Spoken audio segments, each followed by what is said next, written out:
Here they go. They got 5 minutes. This could be worth $10,000. Excuse me.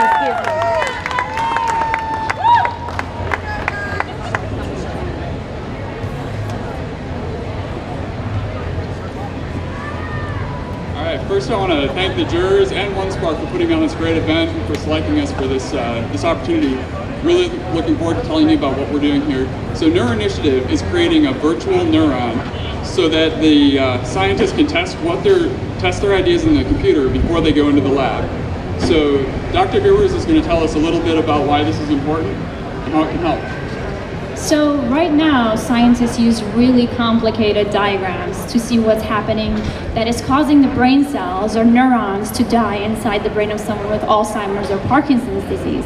You can see one of these diagrams on the TV screen over there. And later there'll be a quiz, so please pay attention.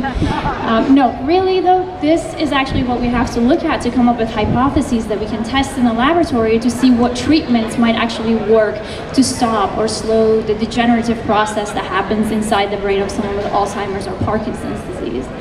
One of the problems with this diagram is that it is not three-dimensional, actually four-dimensional. So things are constantly moving and changing inside the brain. So we really need something that actually represents that. So we want to take all of this information and actually put it into a four-dimensional, because we have time, system that actually represents what's happening inside the brain. So you can see this is the program that we actually want to build so scientists can see what's happening in real time inside this virtual brain cell. Not only that, but the exciting part is that you can go in and you can manipulate parts of the pathway. So for example, if you have a mutation that causes you to have Alzheimer's disease, you can say, okay, program, show me now. What happens when I have this mutation that causes the brain cells to die? And in those steps, what treatments can I apply that can actually stop the brain cells from dying? So right now, every time we ask a question like that, like if I apply this treatment, will it prevent the cell from dying? It takes a couple of years in the laboratory and a couple $100,000. So this program will actually allow us to ask multiple questions very quickly and very efficiently. Right now, the timeline from when you have a treatment until when you have an idea and you get a treatment is 15 years and over $1 billion. And as you all know, there is no cure for Alzheimer's or Parkinson's disease.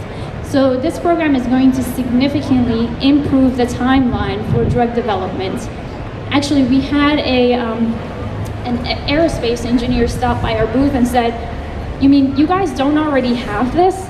We wouldn't even dream of flying a hovercraft without first simulating it in a computer program to see all of the flaws."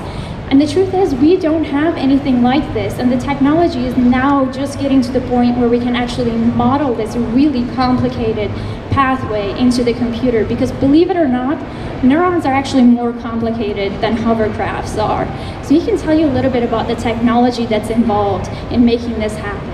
So we're actually building on a lot of the same technology used for 3D video games, and you can see some of the models that we have up here that represent what the cells look like, the neurons, and then inside of that, the actual proteins and organelles that are floating around inside the neurons. So we're working to build a full biologically accurate model of the neurons, but not only have an accurate simulation, but put a really slick 3D interface on it so the scientists can interact with it, with the images that they're used to seeing, like what they would see in the microscope or in the textbooks, rather than having to learn complicated programming languages or other complex systems like that. So we've built a pretty impressive team of neuroscientists and engineers to do this. So Dr. Behruz is our full-time leader on this project. We have signed on neuroscientists from several institutions, several universities, also Merck Pharmaceuticals, who are on helping to direct this, telling us how the system could be most beneficial to them, how it should be used, how they want to interact with this, and the benefits that it will have. My day job, I'm VP of Software Development at Black Knight Financial Services. What I do is build teams who build really awesome software, and that's what I'm doing here, is to help Dr. Behruz to form a team of technologists who can bring this to reality, put this in the tools in the hands of the scientists who can make the most use of it. And we are really excited to be doing this in Jacksonville. I actually moved down here to work at the Mayo Clinic. I did my postdoctoral research there on Parkinson's disease.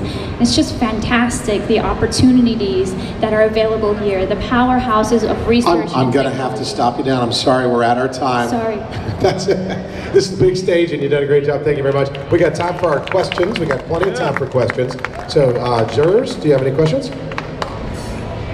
So, Parkinson's and Alzheimer's are your immediate applications for this program. What are other benefits, applications, projects that you see down the pipe that you maybe haven't even gotten started on yet? Yeah, the options are almost limitless, and we are really excited when we're talking about this because you can go anywhere from personalized medicine where you can actually import a person's genome. You can actually have your entire genome sequenced pretty cheaply now. To have that in there and actually be able to see what drugs affect a single individual, to applications for education, so actually showing kids, because this is using the 3D technology that's used for making video games, so this is what kids are actually used to looking at, and it's kind of exciting for them to learn about it, rather than looking at the first graph that I showed you where their eyes kind of just glaze over. So the options are limitless, and this is just a couple of the ideas, but yeah, we can talk more about that. The options are really limitless on this. So you're looking at trying to model this huge complex system. I mean, abnormal tau proteins, collapse of microtubules, just all sorts of number of things. What happens when you find out it's just not feasible to actually program all this? Well, we're actually splitting it up into smaller chunks. So what we're doing, the first step, and actually the $10,000 if we went from here, which is going to provide us with a couple of interns, the first step is to just program in the proteins that are involved in Parkinson's disease. So instead of doing the whole neuron, which you're right, tens of thousands of proteins have to be modeled, and it is really, really complex. We're just focusing on the ones that are involved in Parkinson's disease. And that's only 20 or 30 proteins that we're starting with. So even if we just get that out of it initially, that's really helpful. And technology is actually advancing very rapidly right now. So even if it's not feasible right now, by the time that we build the initial phases, it will probably be possible to do it then. All right, let's give it up for our technology folks here.